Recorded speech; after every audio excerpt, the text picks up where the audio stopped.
So in Andover, there's a story in Boston.com today, and it's very confusing to me. I thought maybe Paul could help us out with this. Maybe even Mr. Jonathan can. Andover High School is pulling its yearbook. Anybody see this? Yes, I heard about it. You did hear about this. I was surprised. I just learned about it 10 minutes before the show. Andover High is pulling its yearbook because administrators realized that a senior used a quote Nazi quote in his senior quote in the yearbook. In a letter addressed to the school community, Principal Philip Conrad, who by the way is a nutcase, said on Wednesday that the administration was quote horrified to learn now that one particular quote, unattributed on the yearbook page itself, is generally attributed to either Adolf Hitler or Joseph Goebbels about propagating lies and having people believe those lies to be truth. So in this story, by the way, they don't tell you what the kid said. I can tell you what the kid said because just by the way they described it. It was either Hitler or Goebbels, I don't remember which one said, that if you tell a lie, if you tell a big lie over and over and over and over again, people will just start to believe it. So this kid, who probably has no idea that Hitler's the guy that originally said it, or that Goebbels was the guy that originally said it, was trying to maybe even reference Donald Trump. Maybe he hated Donald Trump and thinks Donald Trump's this big liar because he watches CNN every day, and put in his yearbook that quote, that if you tell a big lie over and over and over, people will start to believe it. But because it's, quote, generally attributed to Adolf Hitler or Joseph Goebbels, they've pulled the entire yearbook and they're having, quote, ready for this? An investigation. There are girls getting sexually assaulted at Andover High School. There are kids using their phones to cheat during tests at Andover High School. You've got kids on a regular basis, because I have some teacher friends over there. You have kids on a regular basis using anti-Semitic slurs against Jewish kids at Andover High School. But this is what they got to investigate. They've got to investigate why this kid used a fucking quote in his yearbook. Are you kidding me? I mean, are you kidding me? I'm just laughing at the last 3 seconds of your monologue. I mean, it's so mind-blowing that I'm living in a society where you've got a school like Andover, and they've had to pull the entire yearbook because of a quote that's not attributed to Hitler. His name's not in it anywhere. Who makes these laws about what the politically correct language is? Nobody. They just make it up as they go along. It's how they feel as they go. That's how it works. That's the problem. He's not saying nobody even mentioned Hitler's name, right?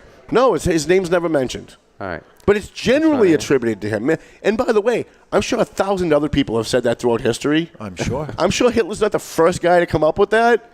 But because it's generally attributed to Adolf Hitler, and believe me, and I'm a Jew, okay? So this is not like, I'm not an anti-Semite in any way, shape, or form.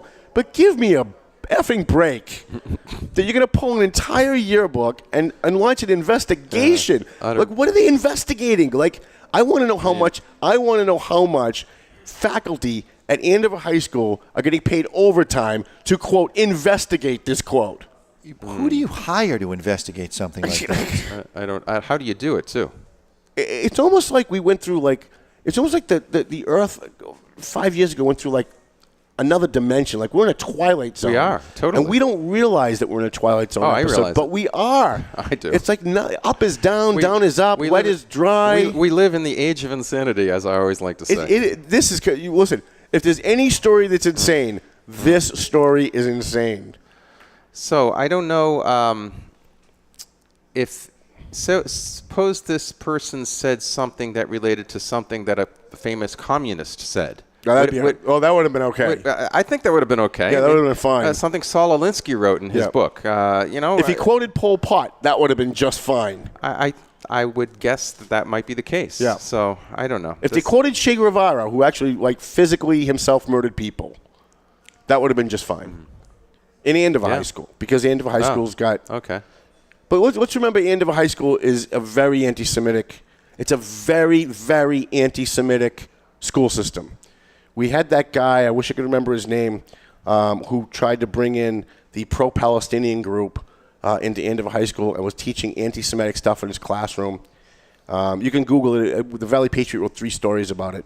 You can Google Wheels of Hate, Valley Patriot. If you Google that, it'll come up. Because I remember writing the story. It's probably 2009, 2010. Andover High School has a myriad of problems, none of which are a kid using a quote that maybe Adolf Hitler might have said. Right. You know what I mean? Like, come on. You had a guy who was in charge of, I think, the hockey team that they were trying to fire because he didn't want to stop at McDonald's on his way back from a meet because the kid that wanted to stop, I guess the kid that wanted to stop and eat at McDonald's is the son of the superintendent or the chairman of the school committee, whichever one it was. That was a big, huge investigation. Huge. Look, Roseanne Barr said something. She was immediately canned. Yes. Poof. Yes. Samantha Bee said something. She still has a show. Joy Reid said something. She still has a show. Right. Steve Harvey. Do you remember Steve Harvey? I do remember Steve Harvey. Well, he's still on the air a lot. He's one of the biggest faces you see on television How about those? today. How about those whores on The View? Well, what I was about to say is Some strong language there. On ESPN, Steve Harvey mentioned that the Golden State Warrior basketball team was a bunch of gorillas, and he said it twice. Mm-hmm. No problems. He's black, though. He's black. So that's why there's no problem. Right. There's a different rule. In the name of equality, we now have different rules for everybody. What about Robert De Niro with his whole F Trump? Of course, nonsense? Robert De Niro. F Trump. Now, is he going to be fired from every future job that he gets? I'll never watch another one of his movies again. I think that many of the public won't, but I don't think he'll be blackballed by Hollywood because of what he said. Certainly not. So I don't understand why, though, the news. I don't know. Well, I don't understand why does the news think that what celebrities think about politics is worth reporting? These are people who stand where someone tells them to stand, recites memorized lines that somebody else wrote, acts the way a producer tells them to act, and make millions of dollars doing it. Who gives a shit what they think about Donald Trump or Barack Obama or abortion or anything else? These are people who fake for a living. So when they get up when De Niro gets up and says, fuck Trump, well, he's just acting.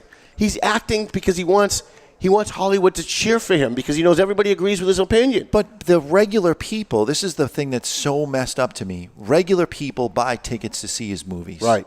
Regular people buy the DVDs. I'll never do it again. So why would you risk alienating the half of the country that voted for the sitting president, let alone there's probably 25% of the people that didn't vote for Trump that believe that the office of the president should be respected. Who's the guy that said he's a basketball player who said he doesn't get involved in politics because Republicans buy sneakers too?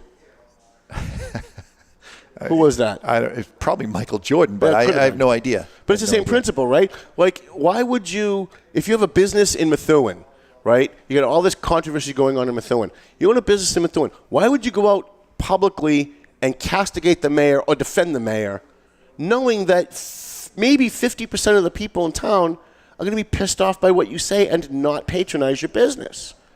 That's what I don't get. I don't know. I don't get it. Well, a lot of things I don't get today, Paul. That's the practical question. Why would somebody do that with regard to their own right. Well, we know De Niro did it because he's speaking the language of Hollywood. He's going to get more movie deals out of it, right? So if you're in Hollywood and you castigate Trump, they're going to hire you for more movies because you're one of them. But I don't understand why anybody else would do it. I don't get it. So let's take a quick break, Mr. Jonathan, if I haven't surprised you. Sounds like you were in the middle of doing something else. No, that's all right. I apologize. We come back, I have to do a live read for Perez Funeral Home.